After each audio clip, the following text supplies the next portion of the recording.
नमस्कार, मी श्वेता अंकले. आपण पाहत आहात तरुण भारत न्यूज. बेळगावसह देश विदेशातील घडामोडींचा आढावा घेऊया. सर्वप्रथम पाहूयात आजच्या महत्त्वाच्या हेडलाईन्स. काँग्रेसचे पंतप्रधान निवासाबाहेर आंदोलन. राहुल गांधी, प्रियंका गांधींसह खासदारांचा ठिय्या. जंतर मंतर आंदोलनावरून केंद्रावर निशाणा. विद्यार्थ्यांशी संवाद साधण्याचे सतीश जारकीहोळी यांचे आवाहन. राकसकोप जलाशयाची पाण्याची प्रतीक्षा. पूर्ण क्षमतेपासून अजून 9 फूट दूर. पावसावर शहराची नजर. नीट प्रकरणी सीटूचे निवेदन. राष्ट्रपतींकडे निष्पक्ष चौकशीची मागणी. सीटूचे जिल्हाधिकाऱ्यांमार्फत राष्ट्रपतींना निवेदन. टिळकवाडीत जुगार अड्ड्यावर धाड. पोलिसांच्या कारवाईत 8 जण ताब्यात. रोख रक्कम व पत्ते जप्त. लोंढा गावाला नवी ओळख. प्रसन्ना घोडके यांच्या हस्ते स्वागत कमानीचे उद्घाटन. रोजगार निर्मितीचे आश्वासन. मंगाई देवी समोर दुष्काळाचा देखावा. आषाढी वारीसह साकारलेल्या आरासीतून पावसासाठी प्रार्थना. भाविकांना आकर्षण. या होत्या महत्त्वाच्या हेडलाईन्स. आता पाहूया सविस्तर बातम्या.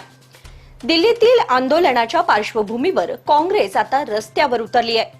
राहुल गांधी, प्रियंका गांधी वाड्रा आणि काँग्रेस खासदारांनी पंतप्रधान निवासाबाहेर ठिय्या आंदोलन सुरू केलंय. या आंदोलनामुळे राजधानीतील राजकीय वातावरण आणखी तापलंय. दिल्लीतील आंदोलनावरून राजकीय वातावरण चांगलंच तापलंय. आंदोलनादरम्यान पोलिसांनी लाठीचार्ज आणि अश्रुधुराचा वापर केल्याने दोन्ही बाजूंनी अनेक जण जखमी झाल्याची माहिती आहे. या पार्श्वभूमीवर आतापर्यंत आंदोलनापासून दूर असलेली काँग्रेस आता मैदानात उतरली आहे. काँग्रेस खासदारांसह राहुल गांधी, काँग्रेस अध्यक्ष खरगे आणि प्रियंका गांधी वाड्रा यांनी पंतप्रधानांच्या 7 लोककल्याण मार्गाबाहेर ठिय्या आंदोलन सुरू केलं आहे. या आंदोलनात कर्नाटकचे मुख्यमंत्री डी.के. शिवकुमार यांच्यासह काँग्रेसचे अनेक खासदार आणि नेते सहभागी झाले आहेत. दरम्यान पोलिसांकडून काँग्रेस कार्यकर्त्यांना ताब्यात घेण्याची कारवाई सुरू करण्यात आली आहे. नीट पेपर फुटी प्रकरणातील विद्यार्थ्यांच्या आंदोलनावरून आता राजकीय प्रतिक्रिया उमटत आहेत. बेळगावचे पालकमंत्री सतीश जारकीहोळी यांनी केंद्र सरकारच्या भूमिकेवर प्रश्नचिन्ह उपस्थित करत विद्यार्थ्यांशी संवाद साधण्याचं आवाहन केलंय. दिल्लीतील जंतर मंतर येथे नीट पेपर फुटी प्रकरणी सुरू असलेल्या विद्यार्थ्यांच्या आंदोलनाबाबत बेळगावचे पालकमंत्री सतीश जारकीहोळी यांनी केंद्र सरकारवर टीका केली. आंदोलनाची परिस्थिती चिघळण्यास केंद्र सरकार जबाबदार असल्याचा आरोप त्यांनी केला. विद्यार्थ्यांवर लाठीचार्ज न करता आंदोलन नियंत्रणात आणणं शक्य होतं, मात्र पोलीस बळाचा वापर करून करण्यात आलेल्या लाठीचार्जमुळे परिस्थिती आणखी गंभीर बनल्याचे जारकीहोळी म्हणाले. केंद्र सरकारने विद्यार्थ्यांच्या आंदोलनाची दखल घेऊन आंदोलकांशी संवाद साधणे आवश्यक होते. चर्चा केली असती तर विद्यार्थ्यांच्या मागण्या आणि समस्या समजून घेऊन त्यावर तोडगा काढता आला असता, असे त्यांनी स्पष्ट केले. संवादाच्या माध्यमातून हा प्रश्न निकाली निघू शकतो, मात्र केंद्र सरकारने घेतलेली सध्याची भूमिका योग्य नसल्याची टीकाही सतीश जारकीहोळी यांनी केली. बेळगाव शहराच्या पाणी पुरवठ्यासाठी महत्त्वाच्या राकसकोप जलाशयाची पातळी अद्याप पूर्ण क्षमतेपर्यंत पोहोचलेली नाही. पावसाच्या प्रतीक्षेत असलेल्या या जलाशयाची स्थिती काय आहे, चला जाणून घेऊया. बेळगाव शहराच्या पाणी पुरवठ्याचा प्रमुख स्रोत असलेल्या राकसकोप जलाशयात अद्याप अपेक्षित पाणीसाठा जमा झालेला नाही. सध्या जलाशयाची पाणी पातळी 2462.90 फूट असून पूर्ण क्षमतेची 2475 फूट पातळी गाठण्यासाठी आणखी सुमारे 9 फूट पाण्याची आवश्यकता आहे. गतवर्षी 24 जुलै 2025 रोजी याच कालावधीत राकसकोप जलाशय पूर्ण क्षमतेने भरला होता. मात्र यंदा अपेक्षित प्रमाणात पाऊस न झाल्याने जलाशय अद्याप पूर्ण क्षमतेपर्यंत पोहोचलेला नाही. त्यामुळे पुढील काही दिवसातील पावसाचं महत्त्व वाढलं असून समाधानकारक पाऊस झाल्यास जलाशय लवकरच पूर्ण क्षमतेकडे वाटचाल करेल, अशी अपेक्षा व्यक्त केली जात आहे. नीट पेपर फुटी प्रकरणावरून आता विविध संघटना आक्रमक होताना दिसत आहेत. सीटूने या प्रकरणाची चौकशी आणि विद्यार्थ्यांच्या हितासाठी केंद्र सरकारकडे ठोस पावले उचलण्याची मागणी केली आहे. Centre of Indian trade unions अर्थात सीटूच्या बेळगाव जिल्हा समितीच्या वतीने नीट परीक्षेतील कथित पेपर फुटी प्रकरण आणि सामाजिक कार्यकर्ते सोनम वांगचुक यांच्या अटकेच्या निषेधात जिल्हाधिकाऱ्यांमार्फत राष्ट्रपतींना निवेदन सादर करण्यात आले. नीट परीक्षेतील कथित गैरप्रकारामुळे देशभरातील लाखो विद्यार्थ्यांच्या भवितव्यावर परिणाम झाल्याचा आरोप संघटनेने केला. तसेच राष्ट्रीय परीक्षा संस्था म्हणजेच एनटीएच्या कार्यपद्धतीची सर्वोच्च न्यायालयाच्या देखरेखीखाली किंवा स्वतंत्र यंत्रणेमार्फत निष्पक्ष चौकशी करण्याची मागणी करण्यात आली. शिक्षण क्षेत्रातील वाढते खासगीकरण आणि पारदर्शकतेच्या अभावावरही सीटूने टीका केली. शांततापूर्ण उपोषण करणाऱ्या सोनम वांगचुक यांची तात्काळ सुटका करावी, तसेच शिक्षण व्यवस्थेत पारदर्शकता आणि विद्यार्थ्यांचा विश्वास कायम ठेवण्यासाठी केंद्र सरकारने तातडीने पावले उचलावीत अशी मागणी संघटनेने केली. बेळगाव शहरातील आनंदवाडी परिसरात पोलिसांनी जुगार अड्ड्यावर मोठी कारवाई केली आहे. एका घरात सुरू असलेल्या या अड्ड्यावर छापा टाकून पोलिसांनी 8 जणांना ताब्यात घेतलं. टिळकवाडी पोलिसांनी आनंदवाडी परिसरातील एका घरावर छापा टाकून सुरू असलेला जुगार अड्डा उद्ध्वस्त केला. या कारवाईत रवींद्र यल्लाप्पा मुसळी, आकाश पाटील, श्रीराम महादेव पोटे, रोनक संभाजी बडसकर, जतीन सुतार, ओम कलाल, अमोल सुतार आणि प्रवीण सबन्नवर या 8 जणांना रंगेहात ताब्यात घेण्यात आले. पोलिसांनी आरोपींकडून रोख रक्कम आणि पत्त्यांचा संच जप्त केला. सर्व आरोपींविरुद्ध भारतीय न्याय संहिता म्हणजेच BNS कलम 80 अंतर्गत गुन्हा दाखल करण्यात आलाय. पोलीस निरीक्षक परशुराम पुजारी यांच्या मार्गदर्शनाखाली ही कारवाई करण्यात आली असून या प्रकरणाचा पुढील तपास टिळकवाडी पोलीस करत आहेत. लोंढा गावाच्या विकासाच्या दिशेने आणखी एक पाऊल टाकण्यात आले. गावाच्या मुख्य प्रवेशद्वारावर उभारण्यात आलेल्या आकर्षक स्वागत कमानीचं उद्घाटन करण्यात आलं असून यावेळी स्थानिक विकासाबाबत महत्त्वाची घोषणा करण्यात आली आहे. रामनगर येथील लोंढा गावाच्या मुख्य प्रवेशद्वारावर उभारण्यात आलेल्या स्वागत कमानीचे उद्घाटन उद्योजक आणि समाजसेवक प्रसन्ना घोडके यांच्या हस्ते उत्साहात पार पडले. राष्ट्रीय महामार्गावर गावाचा नामफलक नसल्याने प्रवाशांना होणारी अडचण लक्षात घेऊन ग्रामस्थांच्या मागणीनुसार ही स्वागत कमान आणि नामफलक उभारण्यात आला. उद्घाटनानंतर बोलताना प्रसन्ना घोडके यांनी लोंढा आणि जोयडा तालुक्याबद्दल आपली विशेष आपुलकी व्यक्त केली. या भागाच्या सर्वांगीण विकासासाठी काम करण्याची ग्वाही देत स्थानिक युवकांना रोजगारासाठी गोवा येथे जावे लागू नये यासाठी लवकरच रोजगार निर्मितीचे प्रयत्न करण्यात येतील असे त्यांनी सांगितले. या कार्यक्रमाला खानापूर आणि जोयडा तालुक्यातील मान्यवर, ग्रामस्थ आणि नागरिक मोठ्या संख्येने उपस्थित होते. बेळगावात अत्याधुनिक वैद्यकीय सेवांसाठी आता विश्वासाचं नाव विजया दक्षता हॉस्पिटल. 24 तास अतिदक्षता विभाग, जनरल मेडिसिन, सर्जरी, डायलिसिस, प्रसूती सेवा, बालरोग, अस्थिरोग, न्यूरोलॉजी, कॅन्सर सर्जरी आणि अनेक सुपर स्पेशालिटी सुविधा सर्व एकाच ठिकाणी.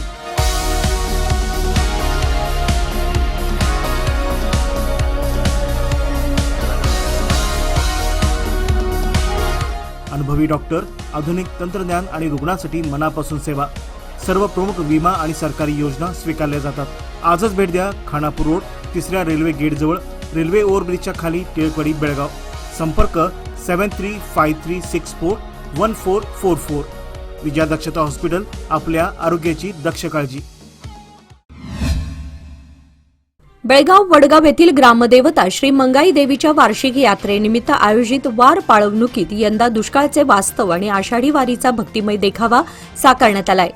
देवीसमोर उभारलेल्या देखाव्यात कोरडी पडलेली शेती, पाण्याअभावी व्याकुळ झालेला शेतकरी, जनावरांची गैरसोय आणि आकाशाकडे आशेने पाहणारा बळीराजा यांचे वास्तवदर्शी चित्रण करण्यात आले आहे. यासोबतच पंढरपूरच्या विठुरायाच्या वारीचा देखावाही उभारण्यात आला असून तो भाविकांचे विशेष आकर्षण ठरत आहे. हा देखावा पाहण्यासाठी श्री मंगाई देवी परिसरात दिवसभर भाविकांची मोठी गर्दी होत आहे. राज्यात भरपूर पाऊस पडावा, शेतकरी सुखी व्हावा आणि बळीराजावरील संकट दूर व्हावं अशी प्रार्थना भाविकांकडून देवीच्या चरणी अर्पण केली जात आहे. मतदार यादी अधिक अचूक, पारदर्शक आणि विश्वासार्ह करण्यासाठी प्रत्येक BLOने घराघरात जाऊन मतदारांची प्रत्यक्ष पडताळणी करावी असे निर्देश राज्य निवडणूक आयुक्त अंबुकुमार यांनी दिले.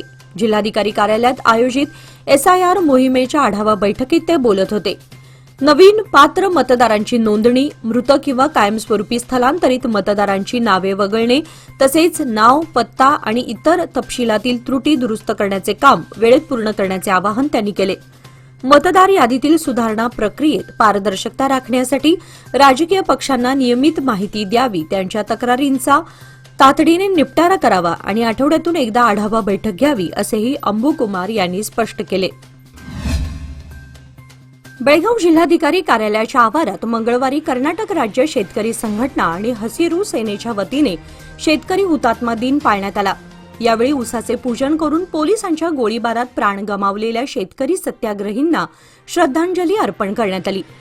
नरगुंद आणि नवलगुंद येथील शेतकरी आंदोलनात तत्कालीन गुंडूराव सरकारच्या काळात झालेल्या गोळीबारामध्ये 2 शेतकऱ्यांचा मृत्यू झाला होता. शेतकरी नेते राजू पवार यांनी शेतकऱ्यांनी आपल्या हक्कांसाठी संघटित होऊन संघर्ष सुरू ठेवण्याचं आवाहन केलं, तर आप्पासाहेब देसाई यांनी ही घटना कधीही विसरता येणार नसल्याचं सांगितलं. कार्यक्रमाला विविध शेतकरी संघटनांचे पदाधिकारी आणि कार्यकर्ते उपस्थित होते. कारवार जिल्ह्यातील होन्नावर तालुक्यातील कासरकोट टोंक मत्स्य बंदरात दुरुस्तीसाठी उभी करण्यात आलेली पर्शियन मासेमारी बोट मंगळवारी आगीमध्ये पूर्णपणे जळून खाक झाली. आयुब साब यांच्या मालकीच्या या बोटीवर वेल्डिंगचं काम सुरू असताना ठिणगी पडून आग लागल्याचा प्राथमिक अंदाज व्यक्त करण्यात येत आहे. आगीमुळे बोटीवरील मासेमारीची जाळी, इंजिन आणि इतर साहित्य जळून खाक झालं असून सुमारे 30 लाखांहून अधिकचं नुकसान झाल्याचा अंदाज आहे. स्थानिक मच्छीमार आणि नागरिकांनी तातडीने घटनास्थळी धाव घेत आग आटोक्यात आणल्याने शेजारील इतर बोटींचे नुकसान टळले. या दुर्घटनेत कोणतीही जीवितहानी झाली नसून आगीचं नेमकं कारण शोधण्यासाठी संबंधित विभागाकडून तपास सुरू आहे. गोमातेचे संरक्षण आणि गोवंशाच्या संवर्धनासाठी गो सन्मान आव्हान अभियानांतर्गत सोमवार दिनांक 27 जुलै रोजी बेळगावातील जिल्हाधिकारी कार्यालयावर निवेदन सादर करण्यात येणार आहे.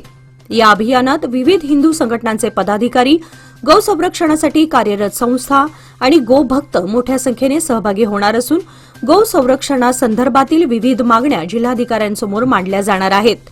यासाठी सकाळी 10:30 वाजता जिल्हाधिकारी कार्यालयात उपस्थित राहण्याचे आवाहन आयोजकांनी केलं आहे. तसेच सर्व गोभक्त, सामाजिक व धार्मिक संघटनांचे पदाधिकारी आणि हिंदू समाजातील नागरिकांनी या उपक्रमात सहभागी व्हावे असे आवाहन करत निवेदनानंतर पुढील आंदोलनाची दिशा जाहीर केली जाऊ शकते अशी माहितीही आयोजकांनी दिली. बेळगाव विमानतळाच्या आधुनिकीकरणाच्या दिशेने आणखी एक महत्त्वाचा टप्पा गाठत नव्या एप्रनवरील पॅसेंजर बोर्डिंग ब्रिज एरोब्रिजच्या इन्स्टॉलेशन अँड टेस्टिंगला अधिकृतपणे सुरुवात झाली. इंटिग्रेटेड टेस्टिंग अँड कमिशनिंग प्रक्रियेअंतर्गत एरो ब्रिजची सुरक्षितता, कार्यक्षमता आणि तांत्रिक बाबींची सखोल चाचणी घेण्यात येणार आहे. नवीन एरो ब्रिज कार्यान्वित झाल्यानंतर प्रवाशांना विमानात चढणे उतरणे अधिक सुरक्षित, जलद आणि आरामदायी होणार असून प्रतिकूल हवामानातही टर्मिनलमधून थेट विमानात प्रवेशाची सुविधा उपलब्ध होणार आहे. विमानतळाच्या विस्तार व आधुनिकीकरण प्रकल्पातील हा महत्त्वाचा टप्पा मानला जात असून नव्या सुविधांमुळे बेळगाव विमानतळाची सेवा अधिक आधुनिक आणि प्रवाशाभिमुख होणार आहे. लोंढा रेल्वे स्टेशन यार्डमध्ये सुरू असलेल्या अभियांत्रिकी कामामुळे बुधवार दिनांक 22 जुलै ते मंगळवार दिनांक 28 जुलै दरम्यान काही रेल्वे गाड्यांच्या वेळापत्रकात बदल करण्यात आलाय. नैऋत्य रेल्वेच्या माहितीनुसार काही गाड्या वळवण्यात आल्या असून 4 गाड्या अंशतः रद्द करण्यात आल्या आहेत, तर 2 गाड्या विलंबाने धावणार आहेत.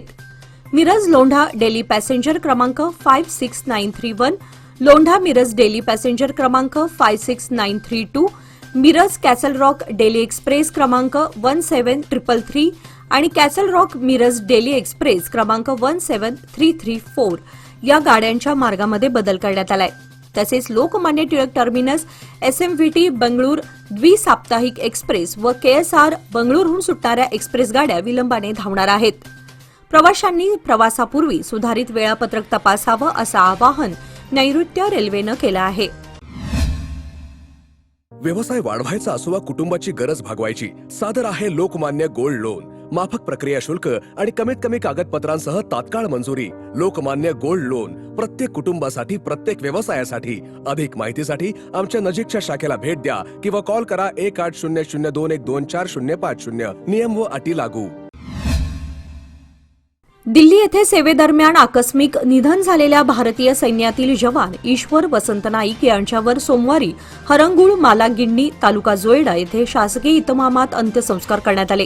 त्यांचे पार्थिव सोमवारी सकाळी जोयड्यात दाखल झाल्यानंतर शिवाजी चौकामध्ये नागरिक, माजी सैनिक, सामाजिक संघटनांचे पदाधिकारी, मान्यवर आणि लोकप्रतिनिधींनी पुष्पचक्र अर्पण करून श्रद्धांजली वाहिली. त्यानंतर मूळगावी अंत्ययात्रा काढण्यात आली. कुटुंबीय, नातेवाईक, ग्रामस्थ आणि नागरिकांच्या उपस्थितीत वीर जवानाला साश्रू नयनांनी अखेरचा निरोप देण्यात आला. देशसेवेसाठी दिलेले ईश्वर नाईक यांचे योगदान सदैव स्मरणात राहील अशी भावना यावेळी व्यक्त करण्यात आली. वेणुग्राम सायकलिंग क्लबच्या सायकलस्वारांनी जगातील सर्वाधिक उंचीवरील मोटार योग्य रस्त्यांपैकी एक असलेल्या खारदुंगला पासवर यशस्वी सायकलिंग करत उल्लेखनीय कामगिरी केली. एमटीबी काश्मीर आयोजित श्रीनगर लेह खारदुंगला मोहिमेत सहभागी पथकाने 7 दिवसात सुमारे 530 किलोमीटरचा आव्हानात्मक डोंगराळ प्रवास पूर्ण केला. या मोहिमेत झोजिला, नामिकाला, फोटुला, मॅग्नेटिक हिल आणि खारदुंगला या कठीण मार्गांवरून सायकलिंग करण्यात आले. डॉक्टर श्रद्धा परुळेकर या खारदुंगला सर करणाऱ्या बेळगावच्या पहिला महिला सायकलस्वार ठरल्या, तर रामनाथ चौडणकर यांनी चौथ्यांदा आणि अतुल हेरेकर यांनी तिसऱ्यांदा ही मोहीम पूर्ण केली. रोहन हरगुडे आणि डॉक्टर भास्कर परुळेकर यांनी प्रथमच खारदुंगला मोहीम यशस्वी केली असून बाह्य सायकलिंग सहाय्याशिवाय ही मोहीम पूर्ण करणारा हा एकमेव भारतीय गट ठरलाय. भारतात पहिल्यांदाच डेंग्यू प्रतिबंधक लसीला मंजुरी मिळाली असून ड्रग्ज कंट्रोलर जनरल ऑफ इंडियाने ताकेडा बायो फार्मास्युटिकल्स इंडियाच्या क्युडेंगा लसीला बाजारात वापरण्यास परवानगी दिली आहे. कंपनीच्या माहितीनुसार ही लस 4 ते 60 वर्षे वयोगटातील नागरिकांना देता येणार असून लसीपूर्वी डेंग्यूचा पूर्वी संसर्ग झाला होता का याची तपासणी आवश्यक राहणार नाही. या मंजुरीचा आधार ताकेडाच्या जागतिक क्लिनिकल डेव्हलपमेंट प्रोग्राममधील 19 चाचण्या असून त्यामध्ये 28,000हून अधिक नागरिक सहभागी झाले होते. क्युडेंगा लसीचे 2 डोस दिले जात असून प्रत्येक डोस 0.5 मिलीलिटरचा असून दोन्ही डोसमध्ये 3 महिन्यांचे अंतर ठेवावे लागणार आहे. कर्नाटक कार्यरत पत्रकार संघाच्या अर्थात कानिप विजयपूर जिल्हा शाखेतर्फे कंदगल श्री हनुमंतराय रंगमंदिर येथे पत्रकारांच्या मुलांचा गुणवंत सत्कार, वार्षिक पुरस्कार वितरण आणि पत्रकार अभिनंदन सोहळा उत्साहात पार पडला. यावेळी नागठाणचे आमदार विठ्ठल कटकदोंड यांनी कानिप संघाच्या विकासासाठी 5 लाख रुपयांची देणगी जाहीर केली. प्रमुख पाहुणे आमदार बसनगौडा पाटील यत्नाळ यांनी पत्रकारांनी सत्यनिष्ठ व विकासाभिमुख पत्रकारितेला प्राधान्य देत अन्यायग्रस्तांच्या प्रश्नांना वाचा फोडावी असे आवाहन केले. आमदार कटकदोंड यांनी लोकशाहीतील पत्रकारितेचे महत्त्व अधोरेखित करताना वस्तुनिष्ठ वृत्तांकनाची गरज व्यक्त केली. प्रसंगी प्रकाश बेंडनूर यांनी स्वागत केले. मंजुळा हिप्परगे यांनी प्रार्थना सादर केली. संगीता मठपते यांनी सूत्रसंचालन केले तर उपाध्यक्ष शशिकांत मेंढेगार यांनी आभार मानले. कार्यक्रमाला कानिपचे पदाधिकारी, पत्रकार, मान्यवर आणि कुटुंबीय मोठ्या संख्येने उपस्थित होते. सन 2026-27 या आर्थिक वर्षात विजयपूर शहर विकास प्राधिकरणामार्फत राबवण्यात येणाऱ्या विविध विकास कामांसाठी 47.50 कोटी रुपयांच्या निधीस मंजुरी देण्यात आली.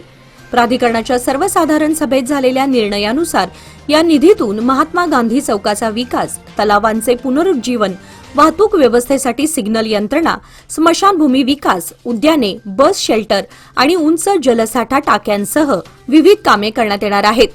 तसेच किल्ल्याभोवतीच्या खंदकाच्या विकासासाठी 5 कोटी रुपयांची तरतूद करण्यात आली आहे. अमृत योजनेअंतर्गत GIS आधारित महायोजना 2041 आणि झोनल नियम राज्य सरकारच्या अंतिम मंजुरीसाठी सादर करण्याचा निर्णयही घेण्यात आला. सभेला आमदार बसनगौडा पाटील यत्नाळ, विठ्ठल कटकदोंड, जिल्हाधिकारी आनंद के, प्राधिकरणाचे अध्यक्ष डॉक्टर गंगाधर संबंनी यांच्यासह अधिकारी व सदस्य उपस्थित होते. उपनिबंधक कार्यालयात बनावट इरव्हिव्होकेबल जनरल पॉवर ऑफ अटर्नी अर्थात IGPA तयार करून मालमत्तेची बेकायदेशीर नोंदणी केल्याप्रकरणी मार्केट पोलिसांनी 2 आरोपींना अटक केली आहे. अटक करण्यात आलेल्यांमध्ये इस्लामिक मुजावर वय 43 आणि नागराज कडकोल वय 41 यांचा समावेश आहे. कडोली येथील परशुराव देवप्पा दुदुमा यांच्या तक्रारीवरून दाखल झालेल्या गुन्ह्याच्या तपासात बनावट व्यक्ती उभी करून खोटी स्वाक्षरी व छायाचित्राच्या आधारे IGPA तयार केल्याचं उघड झालं. बनावट कागदपत्रांच्या आधारे मालमत्तेची नोंदणी करण्यात आल्याचं तपासात समोर आलं असून दोन्ही आरोपींना न्यायालयाने न्यायालयीन कोठडी सुनावली आहे. या प्रकरणाचा तपास मार्केट पोलीस ठाण्याचे निरीक्षक JM कालीमिरची, उपनिरीक्षक HL केरूर व त्यांच्या पथकाने केला. आजच्या बातमीपत्रामध्ये वेळ झाली आता इथेच थांबण्याची. ताज्या बातम्या आणि घडामोडींसाठी पाहत रहा तरुण भारत न्यूज चॅनल. तसेच आमच्या चॅनलला लाईक, शेअर आणि सबस्क्राईब नक्की करा आणि विश्वासार्ह बातम्यांसाठी दररोज वाचा दैनिक तरुण भारत. धन्यवाद.